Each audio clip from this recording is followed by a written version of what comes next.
This thing on. Alright, I'll just start. I am Shadow the Hedgehog, the ultimate life form. I was tasked by my roommate Silver to explain the plot of the first two Sonic the Hedgehog movies. I only agreed to do this so that you don't have to waste any time watching these and you can just skip ahead to my movie. So let's get right to it. Sonic grew up on a faraway planet where he was raised by a realistic-looking owl mother named Longclaw.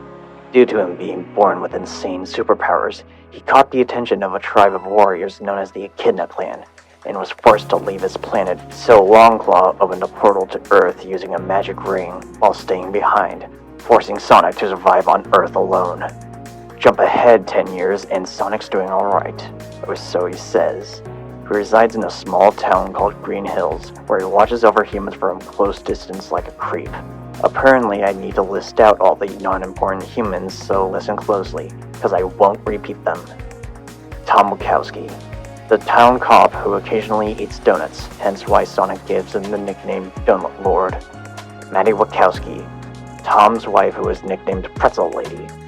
Wade Whipple, the comic relief who went on to become the main character of the Knuckles spin-off show.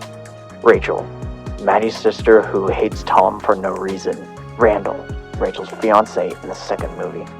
To make things easier for you, the only human that really matters in these movies is Donut Lord.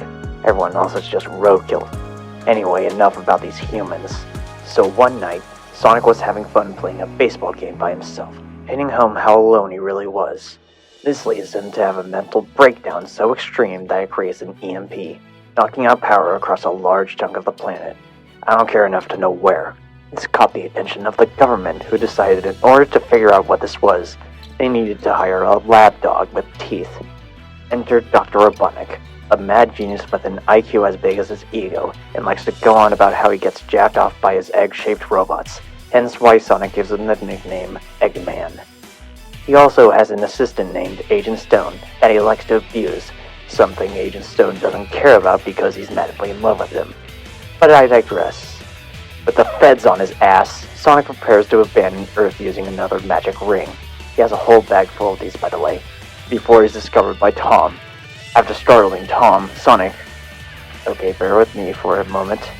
Sonic gets shot with a tranquilizer, leading him to drop a ring to create a portal, then drops the bag of rings into that portal, and because Tom was wearing a San Francisco shirt when Sonic created the portal, the bag of rings were now in San Francisco. I'm just gonna move on. In order to get his rings back, Sonic needs to go on a road trip with Tom because he has no idea where he's going apparently. So they go on a fun family road trip with a mad genius hunting them down. I'm not interested in explaining everything that goes down. If you really want to know what happens, watch it on your own.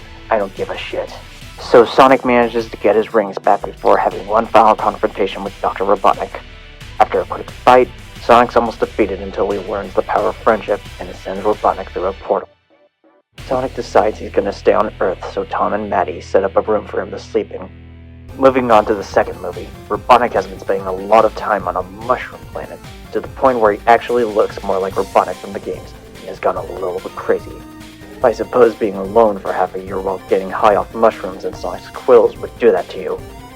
Using that quill he had along with broken ship parts, Robotnik is able to fashion himself a beacon that can supposedly send out an emergency signal. Shortly after, an echidna named Knuckles arrives. Curious about the quill that Robotnik has, and because Robotnik has no one else to rely on, they both team up to hunt down Sonic and basically kill him. Meanwhile, Tom and Maddie are going away to this humans wedding in Hawaii using rings that Sonic had, leaving Sonic home alone. Like clockwork, Robotnik and Knuckles arrive at Sonic's doorstep and kick his ass. Fortunately for him, a fox named Tails arrives in a police car that he stole and drives them both away. Tails explains to Sonic that Knuckles was searching for him in order to obtain what is known in this universe as the Master Emerald. After looking through the map that Sonic was left by Longclaw, a hologram of her appears to give an exposition dump. She explains that the Master Emerald is real and is being kept on Earth, hence why Sonic was sent there in the first place. In order to get it, they need to find the compass that takes them to it, which was in Siberia, so Sonic and Tails go there and find a place to stay for the night. While there, Tails opens up to Sonic about how he first discovered him when he created that EMP from the first movie, which apparently reached all the way to space. He also talks about how he was born with two tails, and that led to him being bullied all his life, and how Sonic being weird like him helped inspire him, thus cementing the two as friends. So the next day, Sonic and Tails find a temple where they learn about the Master Emerald lore. Ages ago, the Echidna clan used the 7 Chaos Emeralds to create the Master Emerald, giving the holder the ability to turn their thoughts into power. This and the Chaos Emeralds are a pretty big deal, so keep these in mind. After managing to collect the compass, however, Robotnik and Knuckles arrive thanks to them finding a way to track them via Sonic's phone. How typical. So they all fight and Sonic loses his rings. When Knuckles is fully face to face with Sonic, he rambles about his backstory and how he lost his father because of him, making Sonic realize that they're not so different. While this is happening, Eggman takes the compass, knocks Tails out cold, and fires at the mountains to cause an avalanche.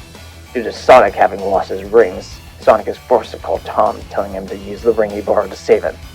After the stupidest mix-up, Tom uses the ring to save Sonic and completely trashed the wedding he was at in the process. Don't worry, she deserved it. Shortly after, the government appears, revealing that the entire wedding was a sham to try and capture Sonic. No, she was not aware of this. They also reveal that after the first movie, a task force called GUN, or the Guardian Units of Nations, was created to protect Earth from alien threats. These are the guys that appear in my movie, so keep this in mind as well. After finding out that Robotnik has returned, they begin rethinking their plans while Sonic goes off on his own to fix what he believes to have caused. Robotnik and Knuckles use the compass to unlock a temple in the ocean, which just so happens to be creating a beacon that Sonic can conveniently use as a guide. Soon, all three of them reach the Emerald, and another fight breaks out. This fight gets interrupted when Knuckles finds out that Robotnik was trying to get the Emerald for himself, and that he never cared about Knuckles at all. Robotnik takes the Emerald and leaves them both for dead, because he's that much of a shithead. As the temple collapses, Sonic manages to save Knuckles, leaving Knuckles confused as to why he would do that. Short answer, it's because Sonic is a fucking hero. Tails manages to meet up with Sonic and Knuckles on an airplane, and they all team up to take down Robotnik.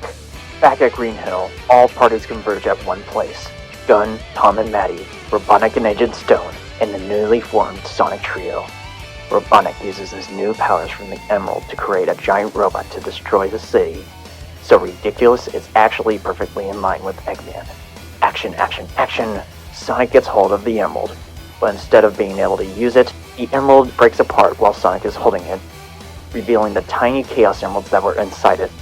With the power of friendship and family, Sonic uses the Emeralds to go super and defeat Robotnik.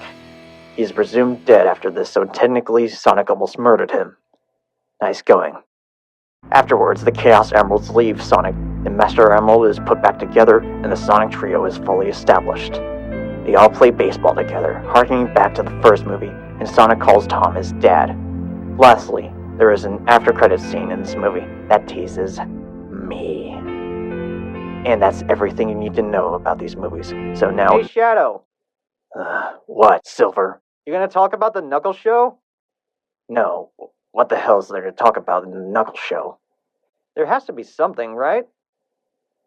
Yeah, okay. How about instead of wasting my time explaining the human show, I just show you a clip that pretty much shows you all that you need to know. The flames of disaster! That's it. That's all you need to know. You think the fourth movie's gonna introduce me? Nope. The world is not ready for you. Aww. This is Shadow, signing off. Remember, I'm the... Knuckles.